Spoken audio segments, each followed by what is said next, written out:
Lembramos do nosso passado, quando fomos criados, como fomos criados, por que fomos criados atrás, algo aconteceu.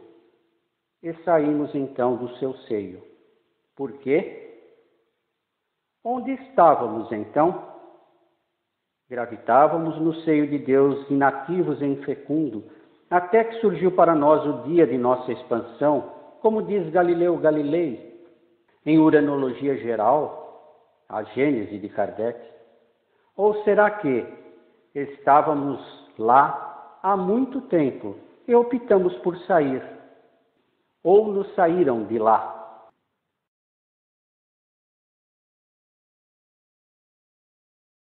Todos nós estamos no mesmo grau evolutivo? Um médium, Roger Bottini, em Desdobramento Astral, acompanha uma palestra numa cidade de um plano bem evoluído, onde entidades crísticas participam do encontro. O médium, estarrecido, vê querubins voando sobre o lago e, achando maravilhoso, pergunta a Hermes: Quando serei um deles?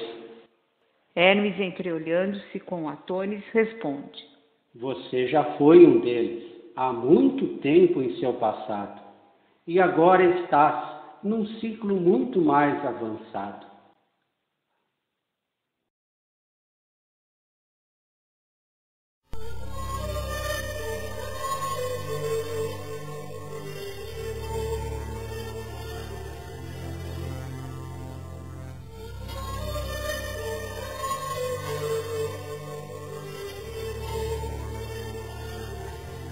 Por que a vida é assim tão cruel?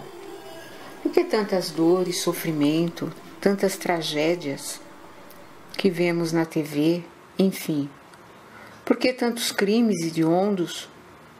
Por que todo mundo quer tirar proveito do próximo sem se preocupar com nada? Não trazemos Deus no coração. Quer dizer que o Altíssimo ensina-nos primeiro o mal e o egoísmo, em seguida nos faz experimentar a dor, a fim de nos libertar desses impulsos nocivos, para somente então nos instruir nas lides sublimes do amor? Por que, mestre, o amor não integrou desde cedo as nossas lições de vida?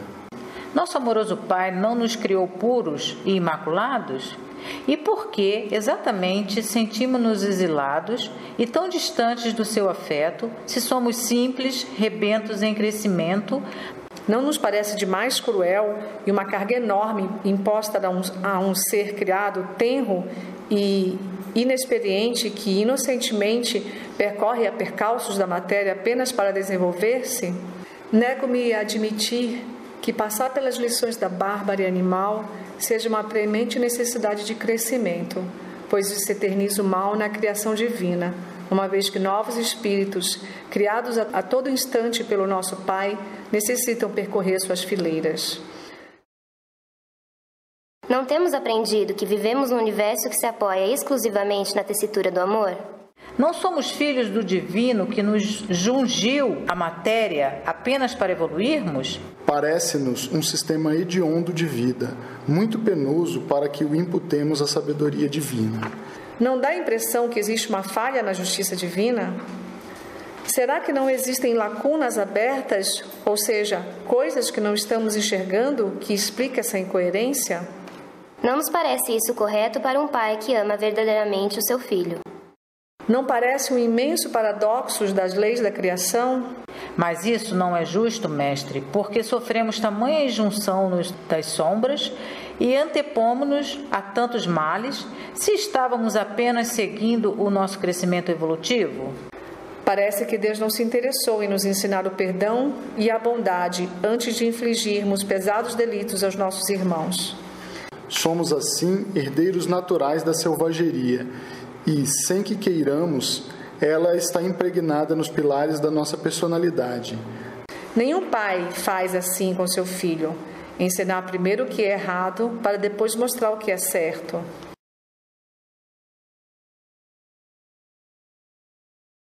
Continua sendo uma grande injustiça. Os mais fracos são impiedosamente devorados pelos mais capazes. A vida é por demais sanguinária e cruel em seus primeiros passos ao impor seres frágeis e tenros à luta dura pela sobrevivência.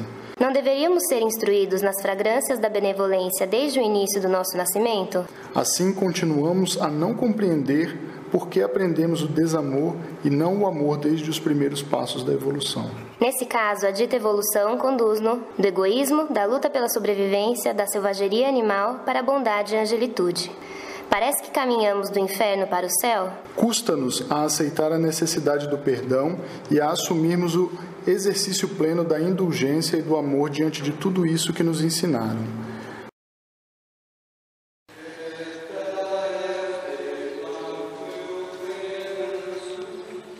Sim, há um aparente erro básico na substância da lei e é lícito se questionar a validade da pedagogia divina, pois são anseios profundos das almas que cresceram e querem compreender melhor as leis. Eis a questão. Por incontáveis milênios vivíamos da morte dos nossos irmãos de jornada, pois precisávamos matar para não morrer. Porém, ao despertarmos para a razão, a lei passou a pedir-nos, ao revés, que doássemos a nossa vida em prol do outro, ou seja, tirá-la em benefício próprio tornou-se um grave crime. Identificamos nitidamente o contrassenso das leis que nos dirigem. Elas não se mostram em absoluto condizentes com os amorosos princípios do Evangelho.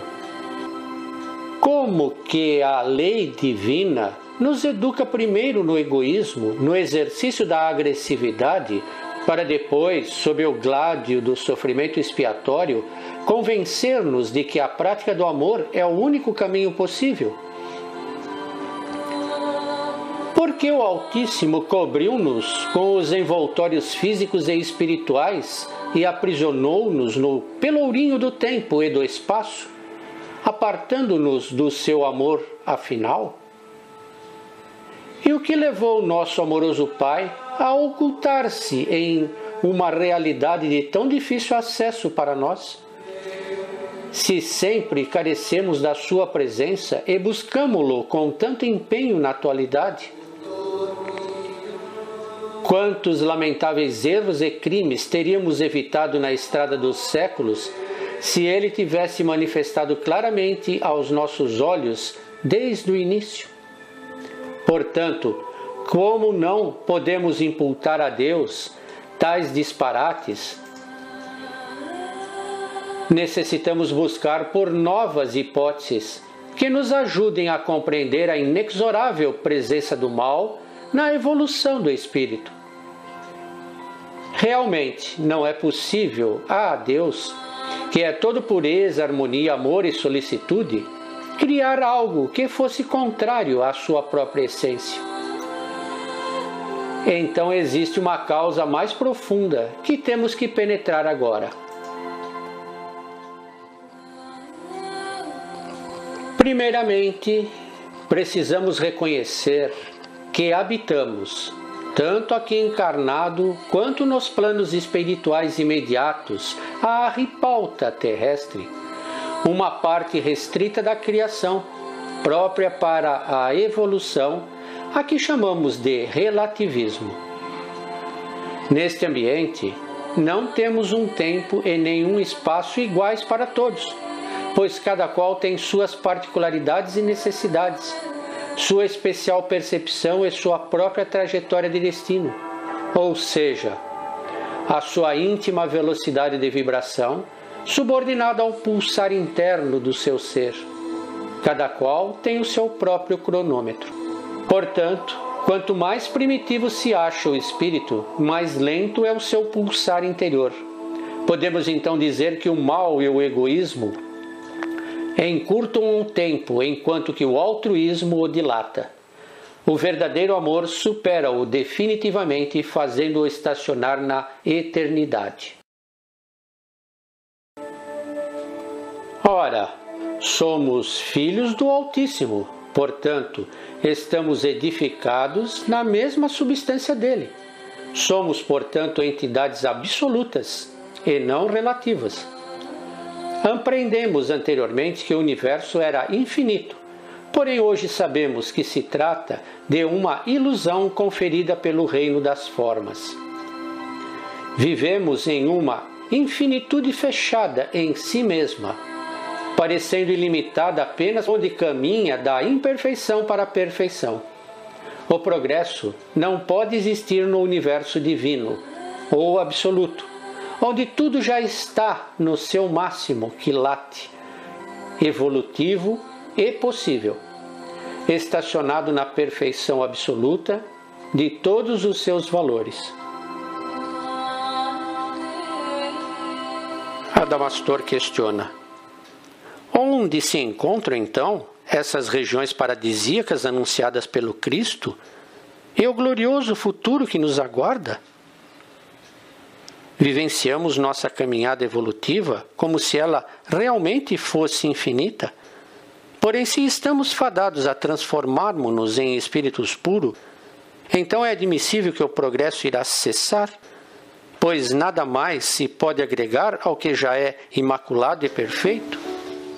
Vamos buscar primeiramente entender o que Jesus quis dizer sobre o reino dos céus, em que ele diferenciou profundamente do reino da terra. O reino dos céus é absoluto e o reino da terra é relativo, ou seja, no reino dos céus tudo é permanente e no reino da terra tudo é transitório. No reino dos céus não existe tempo, pois lá tudo é eterno. Vamos entender bem o que é eterno. Eterno não quer dizer que é um tempo ilimitado, mas sim a ausência total do tempo. O tempo é a medida relativa da sucessão das coisas transitórias. E, portanto, onde é absoluto e não transitório, não existe essa medida. No reino dos céus não existe espaço, pois lá tudo é infinito. Infinito também não quer dizer que é um espaço sem fim, mas sim a ausência do espaço. No reino dos céus não existe matéria e nem energia, que são partes integrantes do reino relativo e não do absoluto, pois matéria e energia são desgastáveis, transformáveis e não eternas. Portanto, é um reino à parte. O universo material que conhecemos, incluindo toda a parte física, extrafísica e espiritual, é um universo relativo e é uma parte externa do universo absoluto, que é interior, íntimo.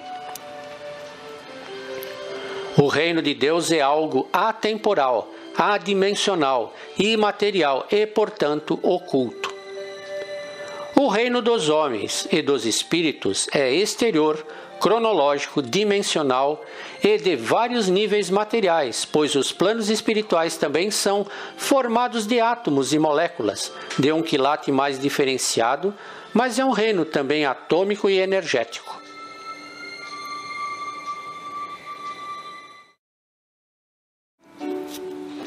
Existe na criação uma outra região onde o verdadeiro céu se delineia e que está muito além deste universo exteriorizado em tempo e espaço em que vivemos.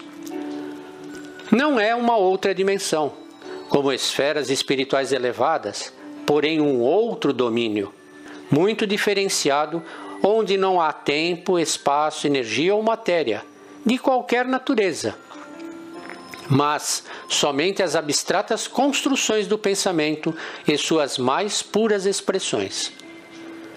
O absoluto é a casa de Deus e o relativo é a nossa casa temporária. No relativo se tem a paisagem onde se desenha a trajetória do progresso, subordinada à fieira do tempo e do espaço, onde o espírito experimenta o paulatino crescimento evolutivo. No absoluto, onde o Senhor tem seu trono, é para onde a evolução está nos conduzindo e é o campo divino, onde não há movimento e, portanto, inexistem tempo, espaço, energia, matéria e sequer a própria evolução, pois tudo lá se expressa em sua máxima perfeição. Nós nos habituamos a experimentar o espaço tridimensional relativista fora de nós. O reino das formas, onde a matéria se apresenta concreta, aparentemente estacionária, e as energias pulsam em forma de ondas irradiantes, determinando o ritmo do tempo. Nossa mente nega-se a admitir uma dimensão onde inexistam formas e espaço. O espaço não se dilata ao nosso derredor e o tempo não flui. Mas este lugar existe e é o campo do absoluto, onde o divino se revela em plenitude. Nesse ambiente, a energia e sua filha a matéria apenas existem como potenciais e não como realizações efetivas. As ciências estão chegando nisso, através do vazio quântico. Lá é a fonte de tudo que existe, de onde realmente viemos, criados como consciências puras e abstratas, e para onde estamos retornando. Ele não está propriamente além de nosso cosmo relativista, pois o entremeia, sendo na verdade o seu sustento. Ele é uma construção interior, sendo através dele que o pensamento diretor de Deus imprime-se em toda manifestação fenomênica, dotando-a de força organizadora e operante inteligência. Assim, o domicílio do divino não abandona as plagas do relativo, ao qual se intermeia em variados graus de intensidade, sendo tanto mais preponderante quanto mais evoluído é o ser. Desse modo, as amarras do tempo e do espaço afrouxam-se paulatinamente, até libertar o espírito para a vivência integral de todas as suas plenitudes herdadas do Criador, nestas paragens do Absoluto, propiciando-lhe expressar-se na completa pureza com a qual foi criado. Enquanto o relativo entretece o mundo exterior, o absoluto atemporal e não espacial, está adaptado a albergar o espírito puro, que se encontra em nossas paisagens interior. Enquanto o relativo é o domínio da evolução que carreia o ser do primitivismo à perfeição, o absoluto é o ponto de chegada, onde cessa todo o movimento do progresso, pois nada pode ser agregado ao perfeito. Eis o reino glorioso da vida eterna. O céu é uma paisagem consciencial favorecida por conquistas interiores.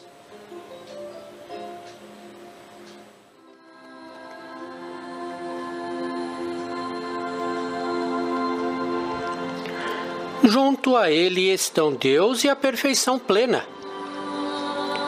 Aí somos poderosíssimos, eternos, infinitos e incomensuráveis, feitos de puro pensamento.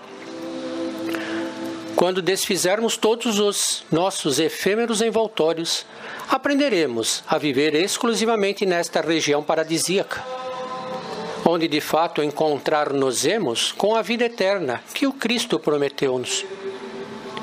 Completamente destituídos de corpos de qualquer natureza, como essências puras, expandir-nos-emos plenamente nesta dimensão interior e, uma vez fora do tempo e do espaço, fundir-nos-emos com o todo, coalescidos nesta admirável realidade, expressar-nos-emos em máxima potência e participaremos como substrato deste outro universo, o absoluto. Este sim é o verdadeiro infinito, o real paraíso do espírito. Eis aí o reino dos céus, o reino de Deus.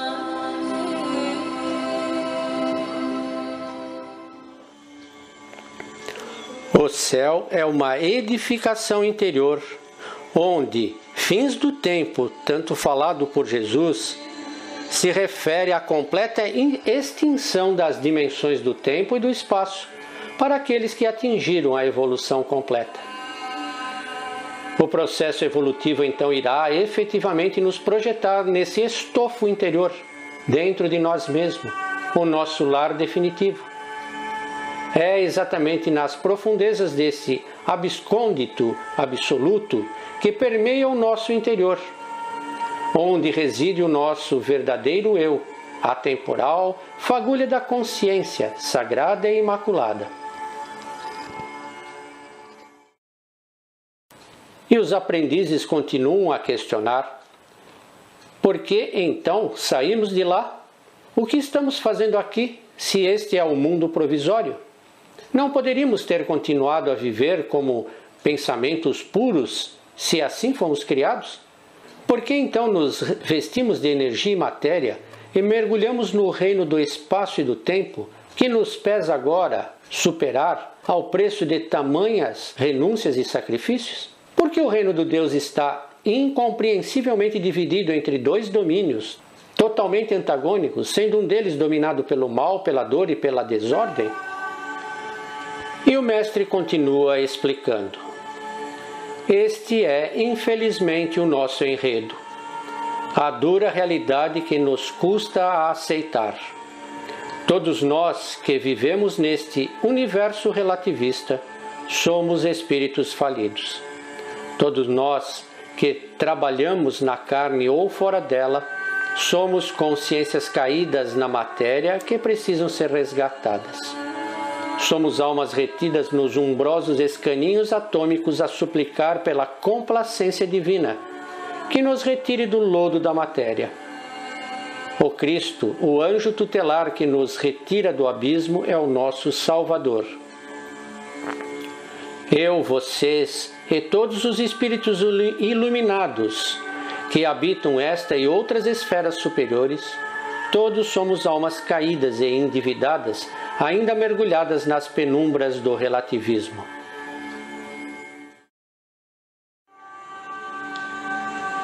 Se fizermos um silêncio íntimo, iremos divisar aos poucos as furnas infernais de onde viemos em nosso passado remoto. Assustadores abismos de sombras, demonstrando-nos a penosa origem de todos nós, e experimentaremos a vertigem da grande queda do espírito.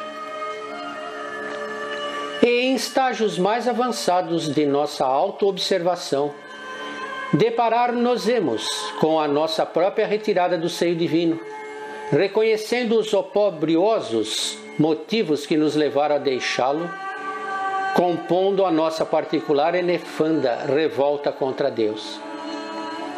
E isso foi por opção. Viemos todos de uma grande revolta contra Deus e sua ordem.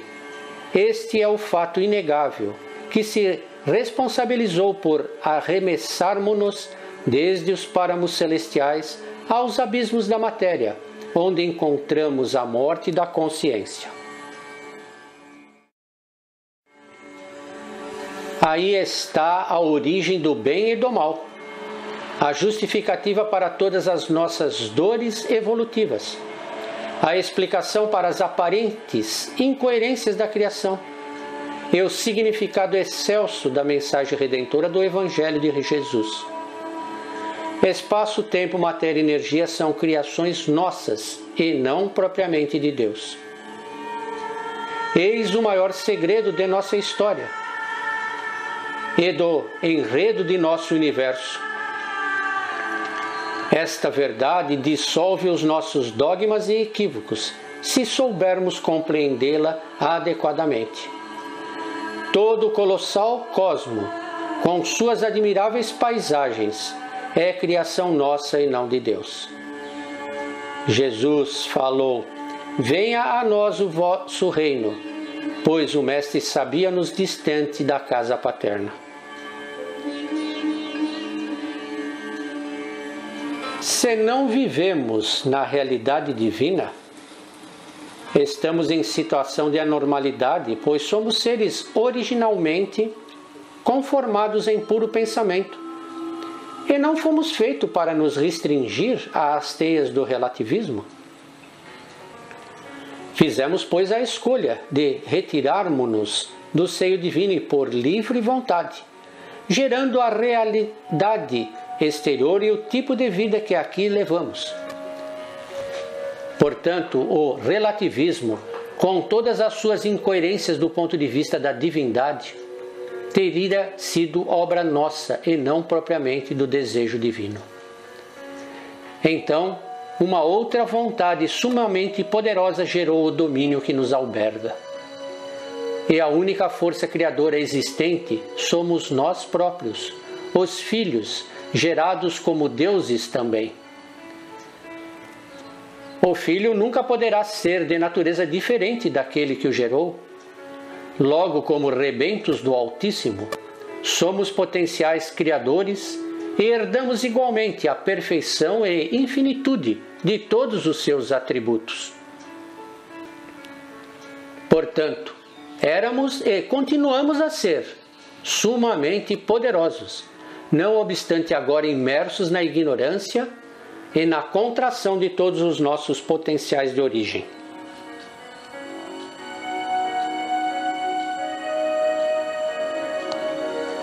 Sois deuses, nos afirmou Cristo. Distanciados de nossa real natureza, custa-nos a crer que caímos de altura incomensuráveis. Agora, o cosmo relativista é uma composição que parte de um imenso caos e uma grande instabilidade e se acha apressadamente rumando através da evolução para a ordem. Isso, portanto, não pode ser concebido como um modelo de gênese divina. O nosso universo relativista é uma construção provisória feita para albergar uma necessidade excepcional na realidade divina, não sendo, portanto, o berço natural para o espírito, criado como uma emanação pura, desprovido de qualquer envoltório. Porém, o nosso universo não existiria se não fosse permitido pelo Criador. É uma edificação secundária, feita para atender uma necessidade provisória no contexto da gênese primária.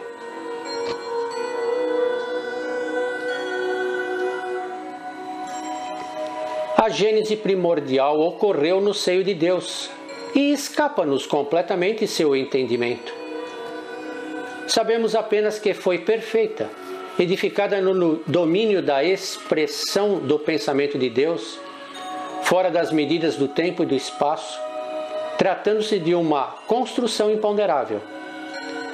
Nós, como fagulhas da consciência divina, nascemos aí como puro campos abstratos, filhos do seu amor. O relativo, edificação secundária, surgiu de uma imensa e caótica hecatombe, a explosão inicial, que necessitou ser pacientemente ordenada ao longo de milênios, sob criteriosa ação da inteligência divina.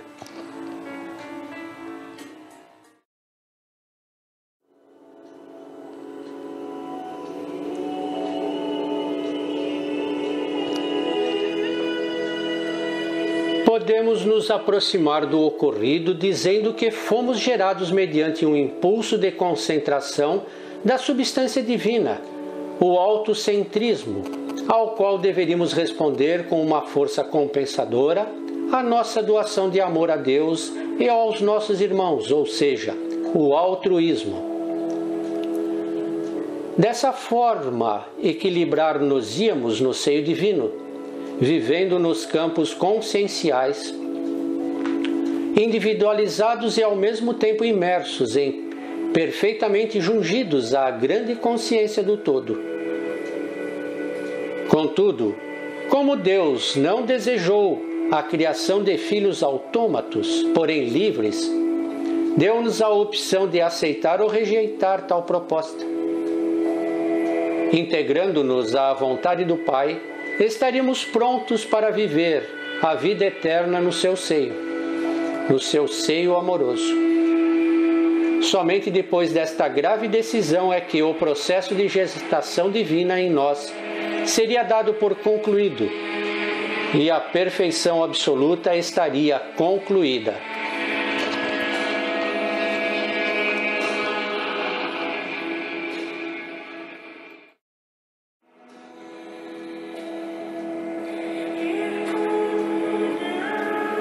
Para os que optaram pela adesão ao amor, ela foi finalizada.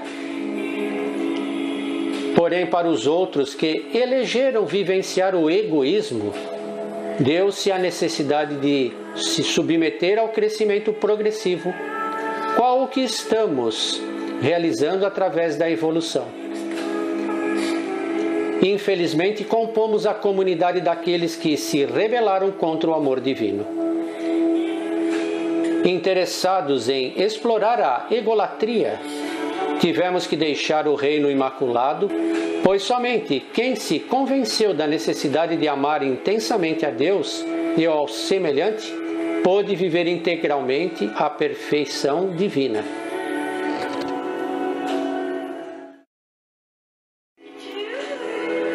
Herdamos ao nascer o consciente divino.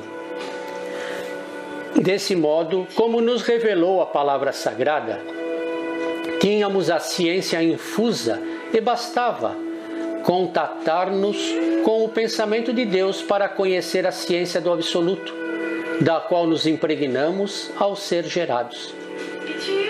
Portanto, não éramos ainda inconscientes, como nos tornamos depois da queda na matéria. Como filhos de Deus, herdamos sua inteligência, sendo-nos possível, sim, efetuar escolhas, pois éramos puro pensamento. Mas também sabíamos que havia uma área do consciente divino inacessível ao nosso conhecimento, justamente aquela que continha as consequências de uma má escolha. Se a conhecêssemos de antemão, nossa opção não teria sido livre, porém coagida pelo temor. Esta era a área proibida, pois Deus desejava que por amor se lhe consorciassem e não pela coerção. Aptos a fazer essa decisiva eleição ao nascer, alguns optaram livremente por viver a plenitude ao lado do divino, enquanto outros, como nós, decidimos experimentar outra possibilidade: o egoísmo.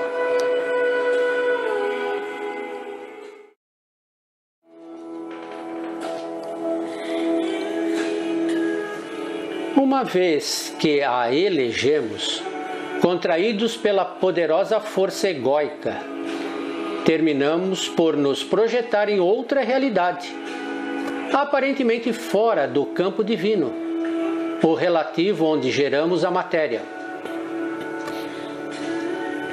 Desta forma, preferimos exagerar a força egocêntrica que nos modelava o eu, em benefício próprio, na inadequada intenção de desmedido crescimento, em detrimento do altruísmo.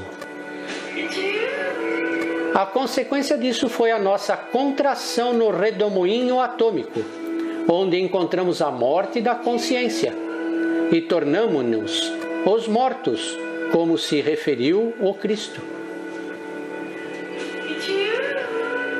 Esta opção pelo egoísmo, nos prelúdios da queda, fez-nos contrair em um primeiro momento, gerando grande contenção de forças que antecedeu a formação do universo físico e a qual se afastou do reino de Deus.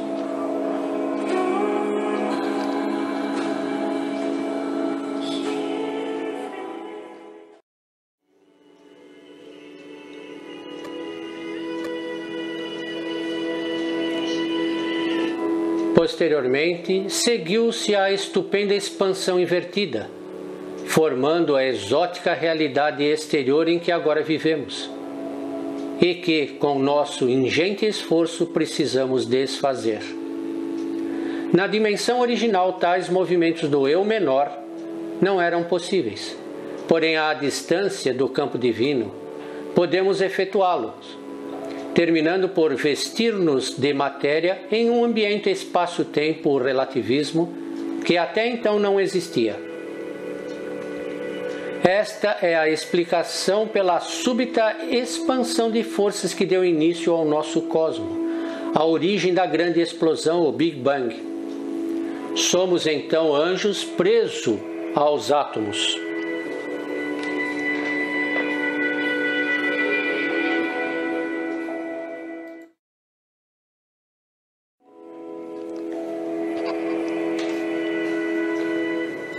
Essa é a alegoria bíblica da queda dos anjos, resultado de uma rebelião nos céus.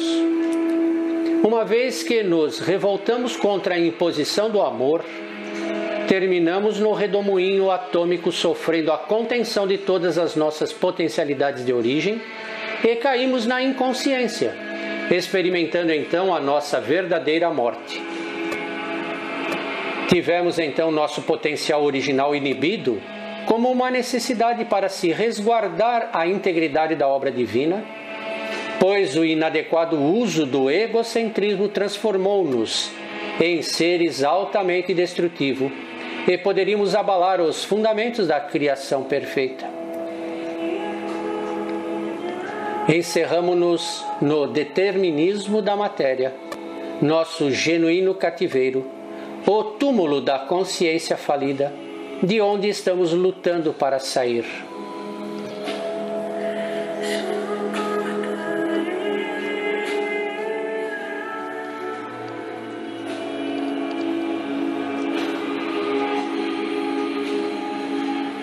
Lamentável fato que fez com que todos os fabulosos poderes que herdamos do Pai fossem, então, contidos pela inconsciência.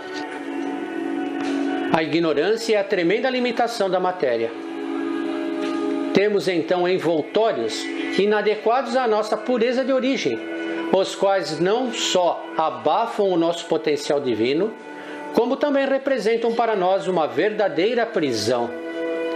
Foi o nosso egoísmo que não só nos tornou maus, mas também nos apartou do todo e nos mantém distanciados do seu amor. O egoísmo não foi uma proposta pedagógica da vida para progredirmos. Portanto, a grande batalha cósmica, em vigência nas plagas do relativismo, na qual estamos imersos, é a operante vontade de Deus atuando permanentemente para dominar essas pulsões adulteradas. Todo reino dividido não permanecerá, e essa é a causa da existência da lei da destruição.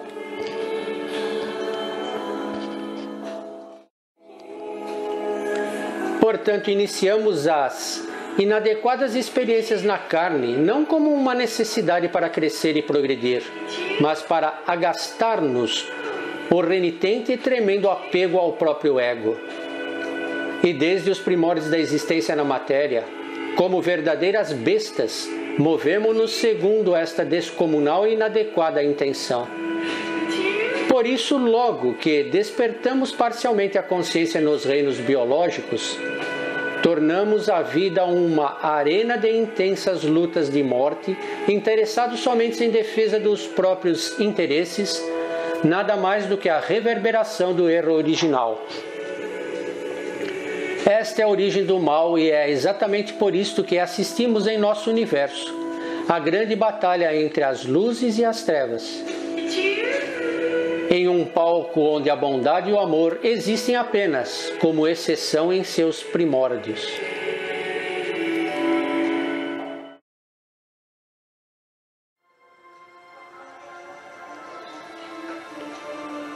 Insucessos escabrosos abundam nos arquivos de nossa história, desde quando assumimos a direção de nossos destinos na Terra. Contudo, é importante de se demarcar o ponto de início de um novo ciclo em nossa caminhada, quando abandonamos definitivamente o palco de insofreáveis crueldades, para ingressarmos no cenário de expiações e provas. Daí em diante, ainda aficionados aos hábitos da arrogância e do egoísmo, sob o sufrágio da dor, encetamos o aprendizado e a afixação das virtudes evangélicas, que nos projetarão nos proscênios mais amenos e felizes da vida superior. Exatamente por isso, estes acontecimentos atrozes desempenharam um papel particular para todos nós, e estão ainda vivos e palpitantes em nossas lembranças, aguardando a solução do amor para serem definitivamente incinerados na pira do progresso. Viemos de um passado acrimonioso, pois todos, verdadeiramente todos, sem exceção, somos seres em processo de resgate do inferno da matéria para a gloriosa vida eterna no seio divino.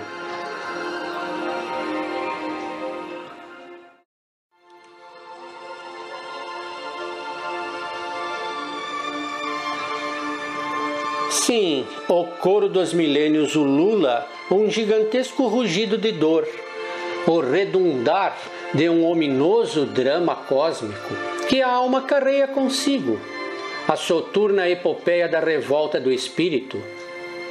Somos almas falidas pelo abuso do orgulho e do egoísmo, a trafegar pelos penosos caminhos da evolução, à procura de Deus, do bem e da felicidade que malbaratamos. Estamos eivados de males e um abismo de crueldades compusca-nos, o santuário sublime da consciência desde eras imemoriais.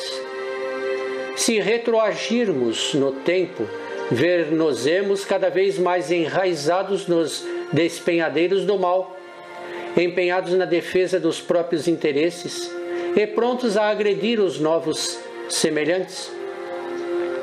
Inegavelmente, o nosso pretérito está mergulhado na selvageria de todas as nossas ações e sentimentos, até o ponto que, deixando a animalidade, desfazemo-nos das experiências silenciosas nos reinos inferiores.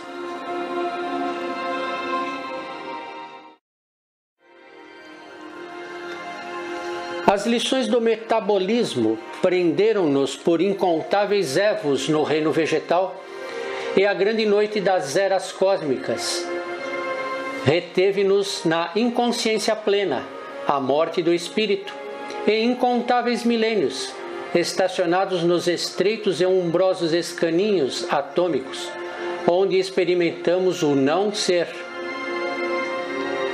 Se focarmos apenas o reino animal superior e o hominal inferior, de cujos hábitos nossa instintividade ainda se alimenta até hoje, encontraremos somente o infrene exercício da agressividade e as ações adulteradas do mal que visavam a defesa dos nossos próprios e egóicos interesses. O vício contumaz do egoísmo e da rebeldia contra as leis de Deus caracteriza-nos os passos pela longa trilha da vida, jungindo-nos aos mundos inferiores e bárbaros, onde experimentamos o verdadeiro inferno. Portanto, estamos longe, muito longe de superar o egoísmo.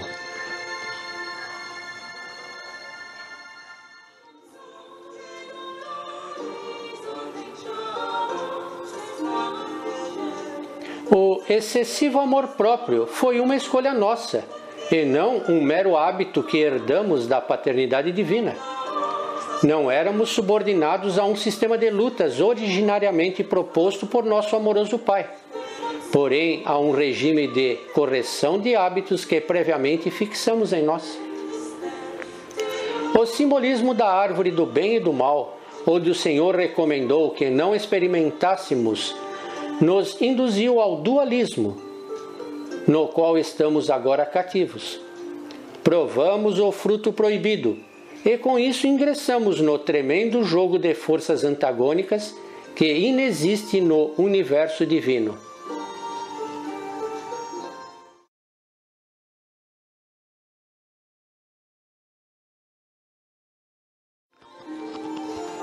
No dia em que dele comerás, certamente morrerás, nos advertia o Senhor. Conhecemos com isso a morte na inconsciência da matéria, porém, mesmo neste desastre enorme, o Senhor nos deu meios eficazes de corrigi-lo. Através da evolução, vamos reconquistando o paraíso perdido, onde no final o universo caído será reintegrado na criação original e a obra divina terminará por se reencontrar com a perfeição absoluta. E nenhuma ovelha será perdida no aprisco do Pai. Todo este nosso universo relativista representa o grande reformatório dos rebeldes e não o educandário para os anjos.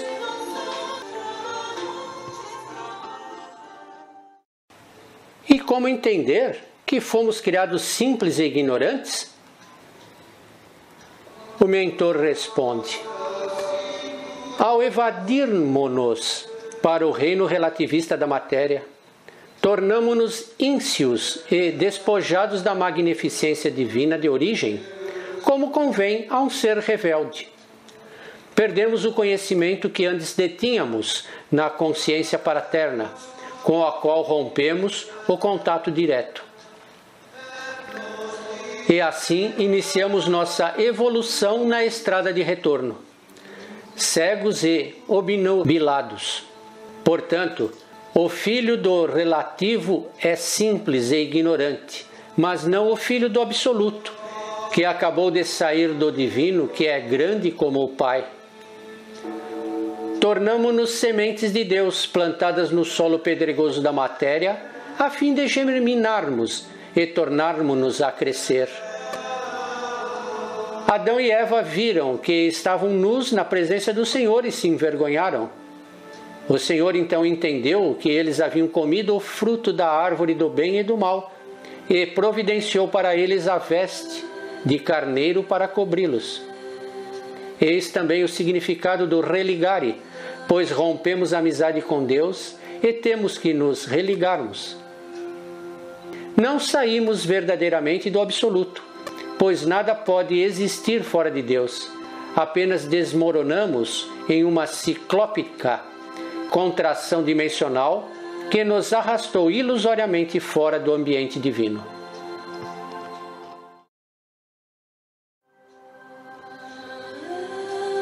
A evolução nada mais é do que o processo de cura do mal e da dor que nos padece o nosso universo, promovida pela medicina divina. A evolução é a reação ao precedente movimento de involução ou queda do espírito. A involução é mera e momentânea aglutinação de potencial do espírito que, efetivamente, nada pôde perder de suas genuínas conquistas. A queda nada mais foi do que uma extraordinária retração das potências divinas que detínhamos. Podemos comparar o fenômeno da involução à concentração dos potenciais de uma planta em uma semente. Ela não perde, pois os conserva apenas contraídos, recompondo-os por completo ao final de seu desenvolvimento.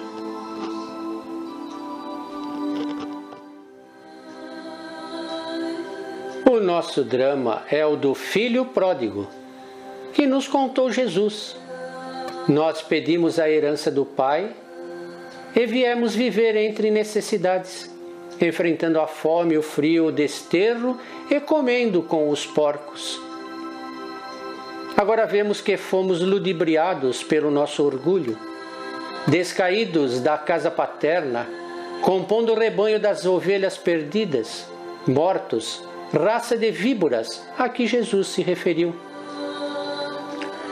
Larga é a estrada e espaçoso o caminho que leva à perdição. Estamos todos carentes de salvação, onde Jesus veio nos resgatar e levar-nos de volta ao Pai.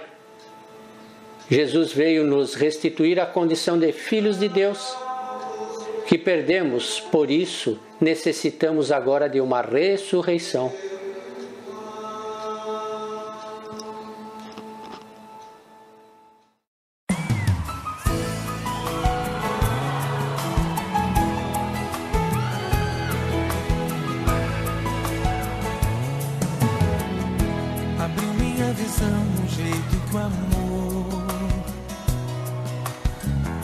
Tocando o pé no chão, alcança as estrelas. Tem o poder de mover as montanhas. Quando quer acontecer,